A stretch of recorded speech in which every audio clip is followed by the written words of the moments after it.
En un giro que nadie esperaba, el nombre del Papa León XIV ha sido puesto en el centro de una tormenta. Y no por cuestiones administrativas ni por reformas menores, sino por algo infinitamente más grave, una acusación pública de herejía. Esta acusación no proviene de un medio secular ni de un grupo anticatólico, sino de alguien que ha formado parte de las entrañas de la Iglesia. El arzobispo Carlo María Viganò, hace solo unos días, en un comunicado que rápidamente incendió las redes sociales católicas. Viganò, exnuncio apostólico en Estados Unidos y una de las voces más controvertidas del catolicismo contemporáneo, acusó al Papa León XIV de propagar errores doctrinales en contra de la fe revelada, utilizando un lenguaje que ha causado estupor incluso entre sus antiguos simpatizantes. La carta, escrita con el tono solemne y desafiante que caracteriza al arzobispo, no menciona un solo hecho aislado. Habla de desviaciones, de ambigüedad doctrinal, de una línea de continuidad con los errores del postconcilio. Pero lo que más sorprendió a todos es la palabra que usó, herejía. Una palabra que en la historia de la Iglesia no se pronuncia a la ligera. Porque no estamos hablando de diferencias teológicas menores ni de críticas administrativas. Estamos hablando de la acusación más seria que se puede hacer a un papa en ejercicio. Y aunque muchos han descartado estas palabras como fruto de radicalismo o amargura, la pregunta ya está sobre la mesa: ¿qué está pasando en el corazón de la Iglesia? Antes de entrar en el contenido específico de las acusaciones, es necesario entender quién es Carlo María Viganò. Para algunos es un profeta incómodo, para otros un agitador político.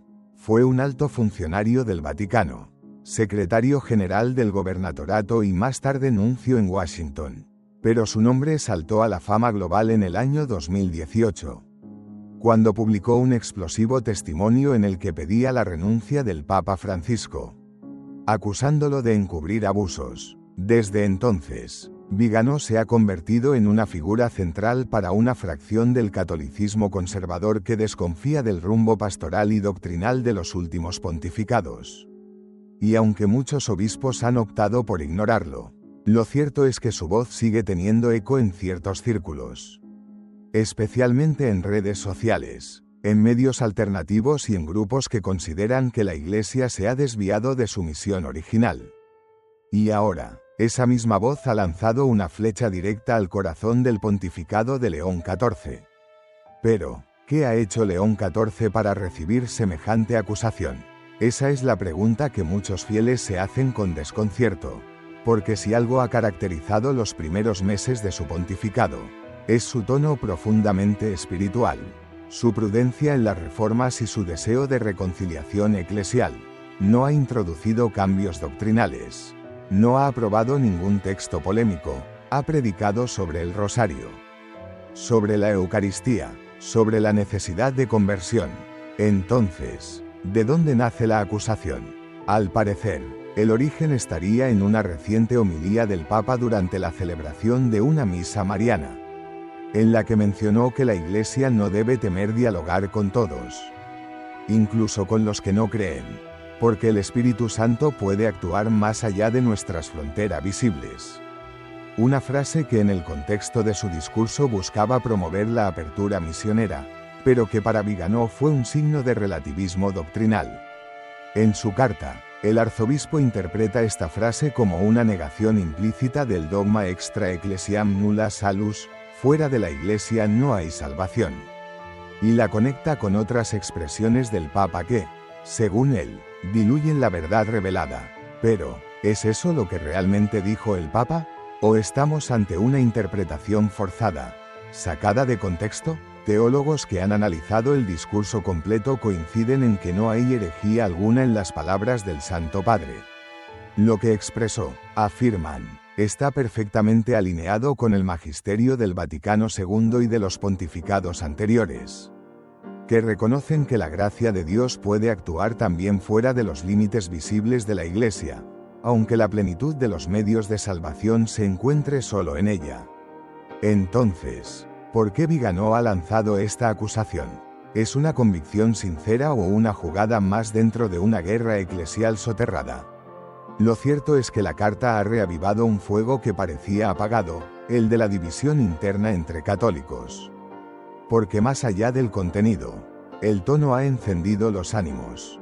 Algunos grupos ultraconservadores han comenzado a circular la carta como si fuera un manifiesto profético. Otros, incluso dentro de la Iglesia, han pedido públicamente que Viganó sea sancionado canónicamente por sembrar confusión entre los fieles. El Vaticano hasta ahora ha mantenido el silencio. No ha emitido comunicado oficial ni ha respondido directamente a la carta, pero dentro de la curia el malestar es evidente. Porque no se trata solo de una crítica, se trata de una acusación directa, grave, contra la persona del Papa. Y en medio de este torbellino, millones de fieles se preguntan, ¿qué debemos pensar? ¿Quién tiene razón? ¿Está la Iglesia ante una nueva fractura? En las próximas partes de este guión analizaremos en profundidad el contexto, los antecedentes, la figura de León XIV, las verdaderas motivaciones de Viganó y las reacciones que esta acusación ha provocado. Porque más allá de los titulares, hay una verdad más grande que aún no ha sido contada. Para entender por qué las palabras del arzobispo Carlo María Viganó han generado tanto eco y al mismo tiempo tanta división, es necesario conocer a fondo quién es este hombre, cuál ha sido su recorrido dentro de la Iglesia y cómo pasó de ocupar puestos de máxima confianza en el Vaticano a convertirse en una figura de resistencia radical. Viganó nació en 1941, en Italia, en el seno de una familia profundamente católica. Fue ordenado sacerdote en 1968 y muy pronto inició su carrera diplomática al servicio de la Santa Sede. Durante años se desempeñó en diferentes nunciaturas, desde Irak hasta Londres, ascendiendo poco a poco en el sistema eclesiástico.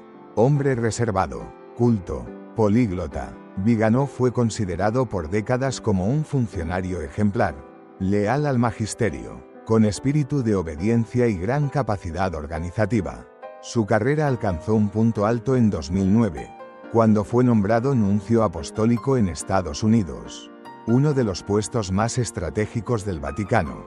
En Washington, su labor fue clave en la selección de obispos y sus informes influían directamente en las decisiones de Roma. Fue durante esta etapa que su figura comenzó a dividir opiniones. Algunos lo vieron como un defensor de la ortodoxia, otros como un operador rígido con una visión estrecha del mundo pastoral. Pero el punto de quiebre llegó en 2018. En un hecho sin precedentes, el entonces arzobispo emérito de Washington, Theodore McCarrick, fue acusado de abusos sexuales. Viganó, en una carta pública de 11 páginas, acusó directamente al Papa Francisco de haber encubierto a McCarrick, asegurando que había informado personalmente al Santo Padre años antes y que no se actuó. El documento, publicado sin autorización oficial, se convirtió rápidamente en un fenómeno mediático. Por primera vez en la historia moderna, un alto exfuncionario del Vaticano pedía públicamente la renuncia de un papa. Desde ese momento, Viganó pasó de ser un diplomático eclesial a un líder de opinión paralelo. Para algunos sectores tradicionalistas se convirtió en un héroe, para muchos otros, en un factor de escándalo y división.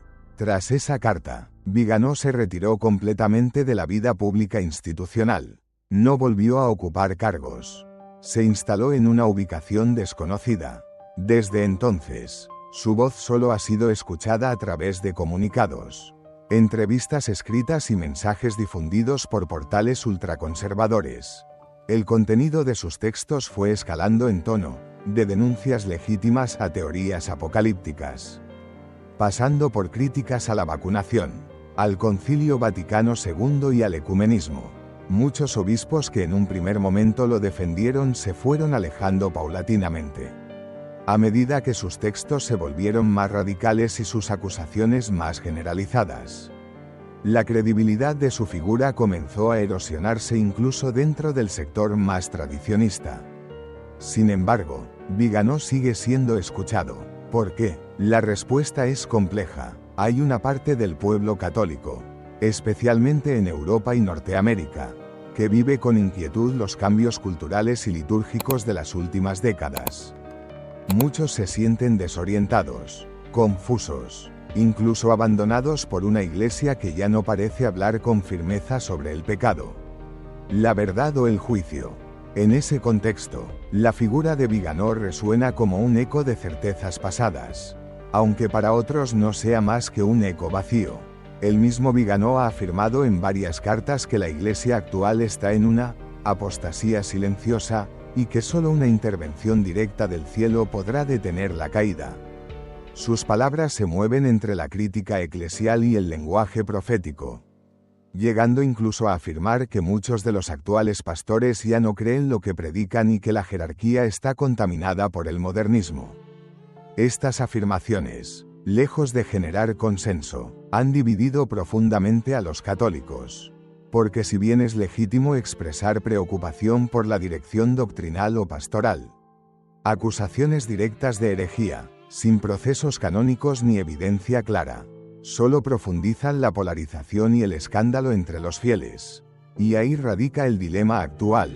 La acusación lanzada contra el Papa León XIV no surge en un vacío. Se inscribe en un largo historial de enfrentamientos, desconfianza y ruptura. Pero también llega en un momento especial, un nuevo pontífice con un estilo más contemplativo, más espiritual, más enraizado en el misterio y menos dado a disputas doctrinales.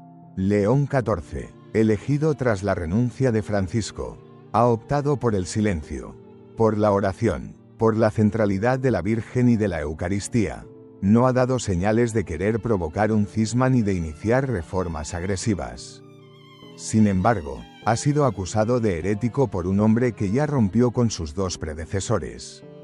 La pregunta que muchos se hacen es simple: ¿se trata de un nuevo intento de profecía o de un grito desesperado desde el margen? Porque si bien Viganò ya no representa oficialmente a la Iglesia, su voz sigue provocando, y cuando acusa al Papa, al sucesor de Pedro, de traicionar la fe, no está hablando solo a León XIV. Está hablando a toda la Iglesia, y la Iglesia ahora deberá responder. Mientras la carta del arzobispo Viganò sacude los cimientos de la Iglesia con una acusación sin precedentes, muchos se preguntan, ¿quién es verdaderamente el Papa León XIV?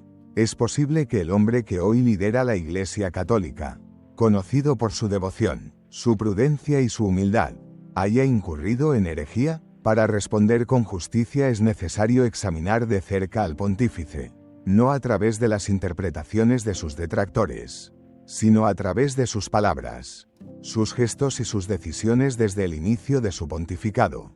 El Papa León XIV, antes conocido como Robert Francis Prevost, fue arzobispo de Chicago y luego prefecto del dicasterio para los obispos. Nacido en Estados Unidos, de raíces latinas y con una profunda vocación misionera, vivió durante muchos años en Perú, donde trabajó con comunidades empobrecidas y desarrolló una espiritualidad centrada en el servicio, el silencio y la cercanía con los últimos. Su formación fue sólida. Estudió en Roma, profundizó en teología moral y fue formador de sacerdotes. Pero más allá de los títulos, lo que marcó a León XIV fue su experiencia pastoral. No fue un hombre de pasillos vaticanos, sino de caminos polvorientos, de visitas a enfermos, de largas horas en el confesionario. Es allí donde se forjó una visión de iglesia encarnada, contemplativa y profética. Desde el primer día de su pontificado, León XIV dejó claro que su misión no era ideológica. No venía a desmontar estructuras ni a imponer una nueva visión doctrinal. Su lenguaje, lejos de la polarización, se centró en palabras como adoración, penitencia, consagración, reparación. En sus primeras homilías habló de la Virgen María, de la importancia del silencio interior, de volver al corazón del Evangelio. Y cuando se le preguntó por los desafíos de la Iglesia moderna, respondió con una frase simple pero profunda: todo comienza con un corazón arrodillado. A diferencia de sus predecesores, León XIV no ha mostrado un interés particular por discursos sociales ni por involucrarse en debates geopolíticos.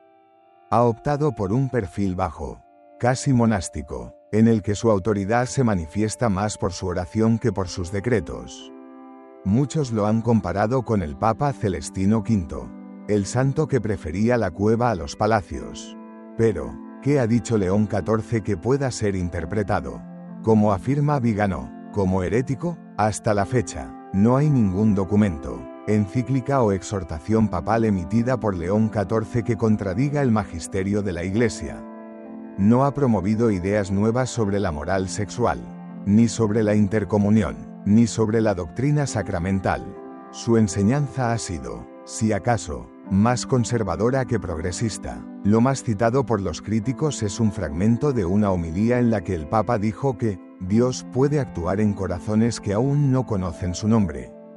Porque la gracia no está encadenada por nuestras categorías. Esta afirmación, en plena línea con lo dicho por Benedicto XVI y Juan Pablo II, no niega el papel de la Iglesia como mediadora de salvación, sino que reconoce el misterio de la acción divina en el mundo. Otros han señalado su insistencia en el silencio como algo sospechoso, como si evitara pronunciarse sobre temas candentes para no confrontar. Pero quienes lo conocen bien afirman que su silencio no es cobardía, sino mística, porque León XIV cree que el mayor acto de autoridad del Papa no es hablar, sino orar. Entonces, ¿de dónde nace la acusación? Tal vez del hecho de que León XIV no ha respondido a los grupos que exigen claridad doctrinal sobre ciertos temas. O tal vez porque, al enfocarse en lo esencial, ha dejado a algunos sectores más ideológicos sin el eco que buscan. Pero lo cierto es que no hay herejía en sus palabras, no hay ruptura en su enseñanza, no hay desviación en su testimonio. De hecho, muchos obispos que lo han conocido personalmente, incluyendo conservadores y moderados, coinciden en que León XIV es un hombre profundamente ortodoxo, espiritualmente maduro y doctrinalmente sólido. No busca agradar al mundo, busca agradar a Dios, y en eso precisamente radica su fortaleza y su vulnerabilidad, porque en una iglesia polarizada, el silencio también es interpretado, la humildad se lee como debilidad, la prudencia como ambigüedad y el amor por la Virgen como distracción de los temas urgentes. Por eso, mientras la carta de Viganò circula, el Papa no responde con argumentos, responde con oración. En su última aparición pública, León XIV no mencionó la carta, no aludió a la controversia, simplemente pidió a los fieles rezar por la unidad de la Iglesia, especialmente en este tiempo de confusión. Y al terminar la misa, caminó en silencio hasta el altar lateral, donde se arrodilló ante una imagen de Nuestra Señora de Fátima. Ese gesto simple, callado, profundo, vale más que 1000 discursos. Porque mientras algunos gritan, Él se arrodilla, mientras otros acusan, Él bendice, mientras unos escriben manifiestos, Él confía en el poder del rosario. Y quizá en ese contraste se revela la verdad más profunda de esta historia. Para comprender la magnitud de lo que ha hecho el arzobispo Carlo Maria Viganò, es necesario detenernos un momento y hablar con claridad. Acusar al Papa de herejía es uno de los actos más graves y delicados que pueden ocurrir dentro de la Iglesia Católica. No es simplemente una crítica o una expresión de desacuerdo, es una declaración que, si fuera cierta, implicaría la invalidez espiritual de su autoridad magisterial. Pero si es falsa, roza el escándalo y el cisma. Y eso es justamente lo que está en juego. ¿Qué es exactamente una herejía? Según el Código de Derecho Canónico, en su canon 751, se define como la negación pertinaz, después de recibido el bautismo, de una verdad que ha de creerse con fe divina y católica. En otras palabras, un rechazo voluntario, público y sostenido de una doctrina definida por la Iglesia como revelada por Dios. No es simplemente expresar una opinión errónea, ni tener dudas, ni hablar de modo ambiguo. La herejía requiere 3 elementos: materia doctrinal clara, rechazo consciente y reiterado, y notoriedad pública. Ahora bien, ¿puede un papa caer en herejía? Esta pregunta ha sido objeto de debate durante siglos. Grandes teólogos como San Roberto Bellarmino, Santo Tomás de Aquino y Juan de Santo Tomás han reflexionado sobre esta posibilidad. Algunos sostienen que un papa no puede caer en herejía mientras habla ex cátedra. Es decir, al enseñar oficialmente como sucesor de Pedro sobre fe y moral, porque el Espíritu Santo lo preserva del error. Pero también hay quienes admiten la posibilidad en su vida privada o en declaraciones no infalibles. La Iglesia, sin embargo, nunca ha definido dogmáticamente qué ocurriría en un caso así. No existe un procedimiento claro ni un tribunal superior que pueda juzgar al Papa. La famosa frase del derecho eclesiástico es contundente: prima sede sanema in judicatur. Es decir, la primera sede no puede ser juzgada por nadie. Eso no significa que el Papa esté por encima de la verdad. Significa que en el orden visible de la Iglesia no hay otra autoridad por encima de él para condenarlo. Solo Dios. Entonces, cuando alguien como Viganò acusa al Papa de herejía, está cruzando una línea extremadamente peligrosa. Está insinuando, de hecho, que el trono de Pedro ha sido usurpado por un falso pastor y eso, llevado al extremo, podría derivar en el rechazo de su autoridad y, eventualmente, en una ruptura con la comunión eclesial. De hecho, la historia ya ha conocido momentos similares. Durante los siglos pasados ha habido tensiones doctrinales graves, como las que rodearon a Juan XXII en el siglo XIV, cuando habló de la visión beatífica de las almas antes del juicio final, o las disputas posteriores al Concilio Vaticano I que llevaron al surgimiento del llamado Viejo Catolicismo, un movimiento cismático que rechazó la infalibilidad papal. Más recientemente, ciertos grupos han promovido teorías similares. Tras el Concilio Vaticano II, sectores tradicionalistas rompieron con Roma por considerar que los documentos del concilio contenían errores. El caso más emblemático es el del arzobispo Marcel Lefebvre, fundador de la Fraternidad San Pío X, quien consagró obispos sin mandato pontificio, provocando un cisma en 1988, y aunque muchos de esos grupos no se consideran a sí mismos cismáticos, su ruptura efectiva con la autoridad del Papa los ha colocado al margen de la comunión plena. Por eso, la acusación de Viganò no puede tomarse a la ligera, porque si bien él afirma que actúa movido por amor a la verdad y por fidelidad a la Iglesia, su lenguaje, cada vez más apocalíptico, más agresivo, está generando un efecto destructivo. No está llamando al diálogo, está sembrando desconfianza, no está buscando corrección. Está promoviendo sospecha. En su última carta, Viganò no solo acusa al Papa de herejía, también habla de una iglesia paralela, de un antipapa que se presenta como ángel de luz, y de una masonería eclesial que ha tomado el poder. Estas expresiones, más propias de una novela conspirativa que de un documento eclesial, han encendido las alarmas incluso entre aquellos que comparten algunas de sus preocupaciones. Porque la gravedad de las palabras no solo está en su contenido, sino en su efecto. Ya hay católicos que a raíz de estas cartas están cuestionando la validez del Papa. Otros han dejado de asistir a misa en sus parroquias buscando sacerdotes que rechacen el Vaticano. Algunos incluso promueven la idea de iglesias en la sombra, fieles a una supuesta fe original libre de contaminaciones modernas. Y mientras tanto, León XIV guarda silencio, porque sabe que una respuesta frontal solo alimentaría la polémica. Prefiere el modelo de Cristo ante sus acusadores, el silencio firme del que confía en el Padre. Pero el peligro está ahí, no tanto por la fuerza de Viganò, sino por la herida que abre entre los fieles. Porque cuando la figura del Papa es atacada desde dentro, el escándalo no lo sufre solo la curia, lo sufre el pueblo sencillo. El que reza, el que sirve, el que cree sin necesidad de gritar. Por eso, más allá del ruido, la Iglesia necesita ahora un acto profundo de discernimiento. Porque no basta con condenar o aplaudir, hay que orar, hay que buscar la verdad. Y hay que recordar que el juicio último no vendrá de cartas ni de blogs, sino del corazón de Cristo, cabeza invisible de la Iglesia. Cuando el arzobispo Carlo María Viganò difundió su más reciente y controversial carta acusando al Papa León XIV de herejía, no solo estremeció las estructuras internas de la Iglesia, provocó una ola de reacciones globales.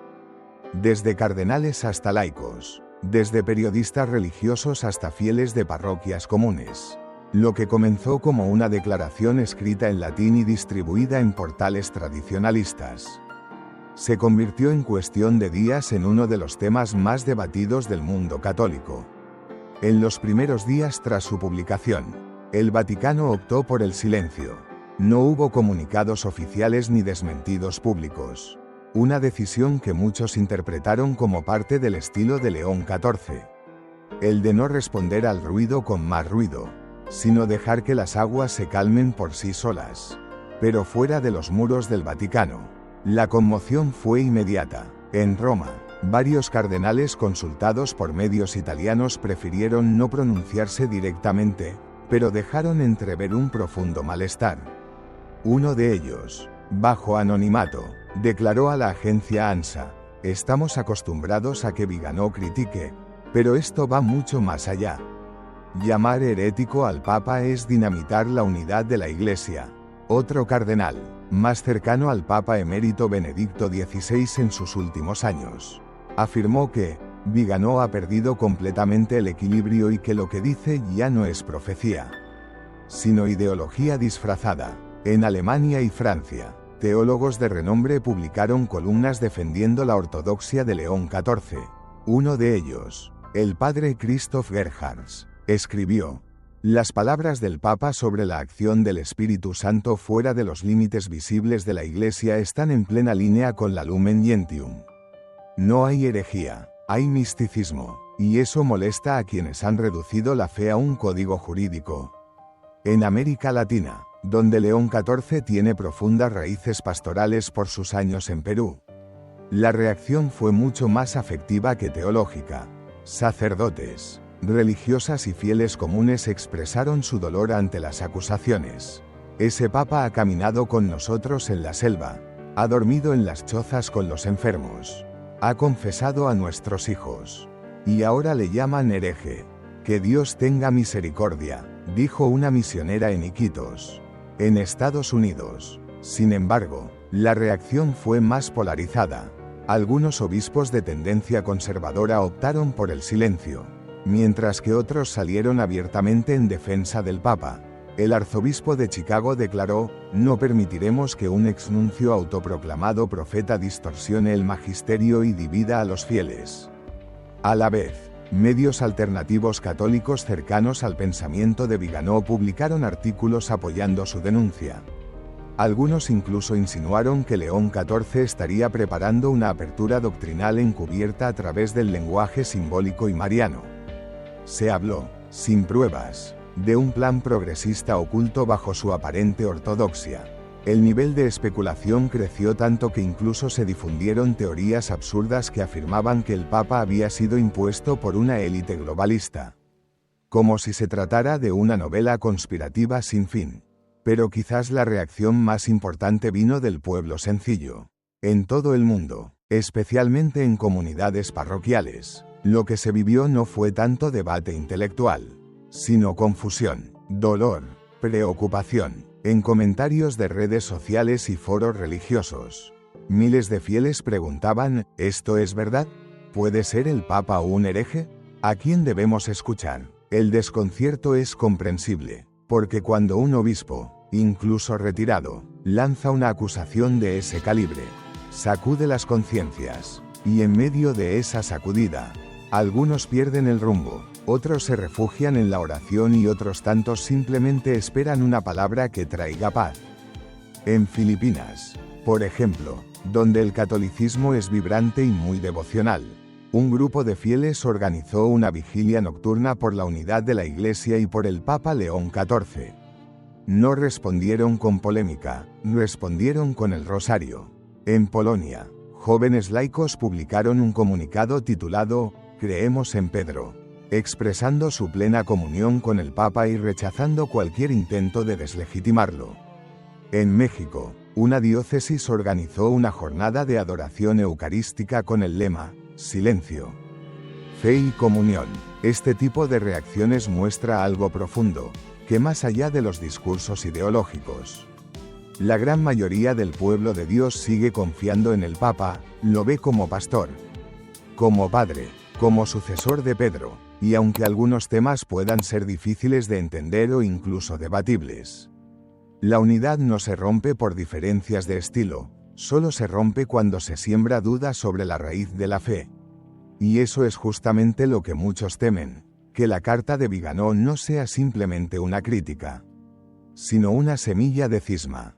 Porque una cosa es expresar preocupaciones teológicas, otra muy distinta es afirmar, sin autoridad y sin proceso canónico, que el Papa ha caído en herejía. La diferencia no es menor. Una crítica se puede discutir, una acusación de herejía divide. En medio de este torbellino, León XIV ha elegido el camino de la cruz. No responde, no se defiende, no ataca, solo ora. Y su oración se ha vuelto silenciosa, casi monástica, como quien carga sobre sus hombros un peso que no pidió, pero que ha aceptado con fe. Porque tal vez sabe que en estos tiempos de confusión, el testimonio más fuerte no es el de la palabra, sino el del silencio fiel. En medio de la tormenta, cuando la carta del arzobispo Viganò circulaba por los rincones más profundos del catolicismo tradicional, cuando se compartía en canales de Telegram, foros conservadores y medios alternativos, el mundo entero esperaba una respuesta. No solo los fieles confundidos, sino también los críticos, los observadores y los medios. ¿Qué diría el Papa? ¿Cómo reaccionaría ante una acusación tan grave? Pero León XIV no respondió. No lo hizo ni con palabras ni con comunicados oficiales. Lo hizo de otra forma, con el lenguaje que más ha caracterizado a su pontificado hasta ahora, el silencio, el gesto, la oración. En los días posteriores a la publicación de la carta, los ojos del mundo se dirigieron a Roma. En lugar de dar una conferencia de prensa o emitir un documento de defensa, el Papa asistió a una adoración eucarística privada en la Basílica de Santa María la Mayor. Allí, ante el altar del icono de la Salus Populi Romani, se arrodilló en profundo silencio. Estuvo más de una hora orando, sin cámaras, sin discursos, sin declaraciones, solo el Papa, el Santísimo y la Virgen. Ese gesto, tan sencillo y tan potente, fue interpretado por muchos como una respuesta espiritual directa al ataque recibido. Porque en un momento en que las palabras dividen, el silencio puede unir. En un momento en que las acusaciones gritan, la oración se vuelve grito del alma. Ese mismo día, en la homilía de la mañana en la Casa Santa Marta, el Papa no mencionó a Viganò, pero habló del peligro de quienes siembran confusión en nombre de una verdad que no brota del amor, sino del juicio, y añadió, el cristiano que cree tener toda la verdad y no ama al hermano, se convierte en piedra de tropiezo para el rebaño. Fue una frase que resonó en muchos corazones, porque no se trataba de defenderse, era una invitación a mirar más allá, a elevar la mirada, a no responder con la misma moneda. Durante los días siguientes, León XIV no cambió su agenda. Siguió recibiendo obispos en visita ad limina, celebrando misa con grupos de peregrinos, bendiciendo a los enfermos en las audiencias generales. Pero algo cambió en su tono, en su mirada, en su manera de hablar. Su lenguaje se volvió más directo, más místico. Habló del sufrimiento, de la cruz, de la necesidad de la purificación interior. En una de sus catequesis dijo, la Iglesia no es una fortaleza ideológica. Es un hospital de campaña donde se cura con la verdad y la misericordia, no con condenas lanzadas desde la tribuna.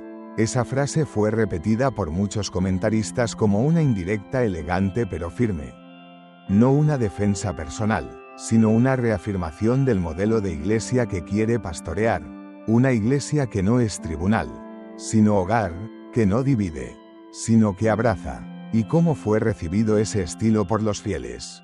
Con profundo respeto, incluso entre quienes tienen dudas sobre ciertas decisiones vaticanas. El testimonio personal de León XIV ha sido difícil de atacar, porque no se le ha visto reaccionar con enojo, no ha acusado a sus acusadores, no ha promovido ninguna forma de censura, ha optado por el silencio que desarma, la humildad que responde sin herir. Muchos lo comparan con Cristo ante Pilato o con San Juan Pablo II durante los ataques del comunismo, pero quizás la imagen más exacta es la de María al pie de la cruz, presente, firme, en silencio y sin abandonar a nadie. Un sacerdote en Perú que conoció a León XIV en sus años como misionero lo expresó así: el Papa es un hombre de oración. Él sabe que estas heridas no se curan con debates, sino con adoración. Por eso no responde, porque su fuerza no está en lo que dice, sino en lo que ora. Esa oración silenciosa ha comenzado a tocar los corazones. Incluso algunos críticos moderados han bajado el tono. Han comenzado a pedir unidad, no por miedo, sino porque han reconocido que en este contexto de división, el verdadero peligro no está en la doctrina, sino en la ruptura del amor. El Papa no busca apagar fuegos con decretos. Quiere que el fuego del Espíritu purifique a la Iglesia desde dentro. No lo hace con frases espectaculares ni con golpes de autoridad. Lo hace con pequeños gestos que juntos forman una respuesta poderosa. Así, cuando Viganó acusa, León XIV ora. Cuando se lanza un juicio, él bendice. Cuando lo llaman hereje, él llama a la unidad. Y al hacerlo, no se está escondiendo, está dando ejemplo. Porque en un mundo donde todos quieren tener la razón, tal vez lo más revolucionario que puede hacer un papa es elegir la caridad. Y eso es exactamente lo que está haciendo León XIV. A medida que la carta del arzobispo Viganó sigue circulando y el Papa León XIV mantiene su silencio orante, la Iglesia comienza a enfrentar una de sus preguntas más delicadas de los últimos tiempos: ¿qué consecuencias puede tener esta acusación? ¿Estamos ante una simple polémica o frente a la antesala de un cisma? A nivel formal, no hay procesos abiertos contra Viganó. El Vaticano no ha emitido ninguna sanción disciplinaria, ni excomunión, ni suspensión, al menos no públicamente. Esto podría deberse a una estrategia de prudencia pastoral, evitar que el conflicto se eleve aún más o se convierta en una causa que victimice a quien ya opera desde los márgenes. Pero también hay quienes señalan que no actuar puede debilitar la autoridad papal. Porque esta no es la primera vez que Viganó lanza acusaciones de esta gravedad. En 2018 pidió la renuncia de Francisco. En los años siguientes cuestionó abiertamente la legitimidad de varios obispos. Criticó el Concilio Vaticano II y negó aspectos esenciales del diálogo ecuménico. Cada nueva carta fue más extrema que la anterior. Y ahora acusa de herejía al propio sucesor de Pedro. Es legítimo preguntarse qué vendrá después. Para muchos analistas, Viganó ya ha roto de facto su comunión con la Iglesia, aunque no lo haya declarado oficialmente. Sus palabras, su actitud y su aislamiento voluntario son síntomas claros de ruptura.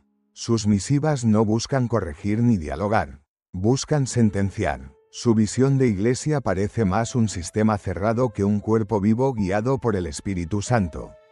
En este contexto, algunos canonistas plantean que sería prudente un pronunciamiento oficial, no necesariamente una excomunión, pero sí una declaración que establezca que sus posiciones están en contradicción con la fe católica. Porque el escándalo que generan no solo daña a la figura del Papa, sino que debilita la fe de millones. Sin embargo, también hay quienes insisten en que la mejor respuesta es la paciencia, que Viganó, al intensificar su discurso, está perdiendo relevancia incluso entre los sectores conservadores, y que cualquier acción disciplinaria solo lo fortalecería ante sus seguidores, que ya lo ven como un mártir incomprendido. Pero más allá del caso individual, el verdadero problema es el clima que ha creado, porque no se trata solo de una persona. Se trata de un fenómeno más amplio, el avance de la desconfianza hacia la jerarquía, la interpretación privada del magisterio, el rechazo del concilio y la proliferación de pequeñas comunidades que operan como iglesias paralelas. Todo esto genera una fractura silenciosa dentro del catolicismo. Una fractura que no siempre se expresa en declaraciones oficiales, pero que se nota en los gestos, en las homilías, en los mensajes de redes sociales, en las tensiones parroquiales. Es la fractura entre los que confían y los que sospechan, entre los que obedecen y los que seleccionan qué obedecer, entre los que rezan por el Papa y los que lo critican a diario. Y ahí radica el verdadero riesgo, porque un cisma no siempre comienza con una ruptura legal, a veces comienza con una ruptura espiritual. Cuando un grupo de fieles, aunque siga asistiendo a misa, ya no reconoce al Papa como padre, sino como enemigo, esa es la herida que más preocupa hoy a los pastores, porque es más difícil de sanar. No se corrige con un decreto, se corrige con testimonio, con claridad y, sobre todo, con amor. ¿Y qué puede hacer el Papa ante esto? León XIV lo sabe, por eso su respuesta ha sido la que es: no busca enfrentar, busca sanar, no lanza anatemas, lanza bendiciones, no convoca sínodos para condenar, convoca al corazón para rezar. Pero también hay signos de que el Papa no se mantendrá indefinidamente en silencio. Algunos observadores cercanos al Vaticano señalan que se está preparando un documento magisterial de fuerte contenido espiritual que abordará no solo los temas doctrinales, sino el llamado a la unidad en tiempos de tribulación. No será una respuesta a Viganò, pero sí un mensaje al pueblo de Dios. Una reafirmación de que la barca de Pedro, aunque es zarandeada, sigue su rumbo, que la fe no depende de los gritos, sino de la roca, y que el Papa no está solo. Está acompañado por millones que, aunque en silencio, creen, esperan y aman. En última instancia, esta crisis puede convertirse en una oportunidad para purificar la fe, para volver al Evangelio, para recordar que el centro no es un debate, sino una cruz, porque al final, lo que sostendrá a la Iglesia no serán las polémicas ni los comunicados. Será la fidelidad de los pequeños, la oración de los humildes y la promesa del Señor: tú eres Pedro, y sobre esta piedra edificaré mi Iglesia. En toda la historia de la Iglesia, desde Pedro hasta hoy, nunca han faltado las tormentas. A veces han sido persecuciones externas, otras divisiones internas, pero siempre, en medio del oleaje, ha permanecido una certeza: Cristo no abandona su Iglesia, y Pedro, aunque débil, ha sido siempre signo de unidad. Hoy, mientras algunos sectores atacan, otros rezan; mientras algunos desconfían, otros se aferran a la fe sencilla, a esa fe que no necesita certezas absolutas para seguir caminando, que no lo cuestiona todo, pero tampoco lo idealiza todo. Una fe que ama a la Iglesia incluso cuando sangra, y en esa Iglesia herida pero viva, León XIV se ha convertido en un signo inesperado, no por su carisma mediático, no por grandes reformas estructurales, sino por algo mucho más profundo: su humildad silenciosa, su capacidad de aguantar el peso del mundo sin romper la comunión. En tiempos donde las voces más fuertes parecen las más escuchadas, él ha optado por lo contrario. No ha contestado al arzobispo Viganò con argumentos, no ha polarizado a los fieles, no ha convocado al juicio, sino a la oración. En lugar de dinamitar, ha decidido unir desde el silencio. Y eso no es debilidad, eso es fortaleza evangélica, es la fuerza que nace de saber que su autoridad no viene de encuestas, ni de apoyos, ni de opiniones, sino de Cristo mismo, de esa elección misteriosa que hizo que un hombre llamado Robert Prevost se convirtiera en León, sucesor de Pedro, servidor de los siervos de Dios. Pero lo más profundo de esta crisis no está en la carta de Viganò, ni en las respuestas que vendrán o no vendrán. Está en lo que cada uno de nosotros hará con lo que está pasando. ¿Permitiremos que esta división entre? ¿Caeremos en la sospecha, en la crítica constante, en la ruptura interior? ¿O seremos parte de la solución, del puente, de la esperanza? La Iglesia necesita hoy fieles que oren por el Papa, aunque no comprendan todas sus decisiones. Necesita obispos que enseñen la verdad con caridad. Necesita laicos que no repitan rumores, sino que den testimonio de unidad. Necesita santos, Porque en la historia, los grandes momentos de purificación de la Iglesia no vinieron por documentos, sino por santos, por Francisco de Asís, por Catalina de Siena, por Teresa de Ávila, por Juan de la Cruz. Ellos no destruyeron la Iglesia para reconstruirla. La amaron en su miseria y desde dentro la renovaron con fuego y oración. Hoy, tú y yo estamos llamados a lo mismo, a no caer en la trampa de los extremos, a no buscar héroes ni villanos, sino a mirar al crucificado, a confiar en la promesa, a vivir el Evangelio. La crisis es real, pero también lo es el Espíritu Santo. Y el Espíritu no se equivoca. Él ha guiado a la Iglesia durante 2000 años a través de papas santos y papas pecadores, a través de concilios y herejías, a través de persecuciones y reformas. Y hoy sigue guiándola, aunque muchos no lo vean.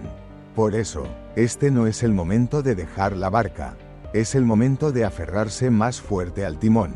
Este no es el momento de gritar desde fuera, es el momento de remar desde dentro.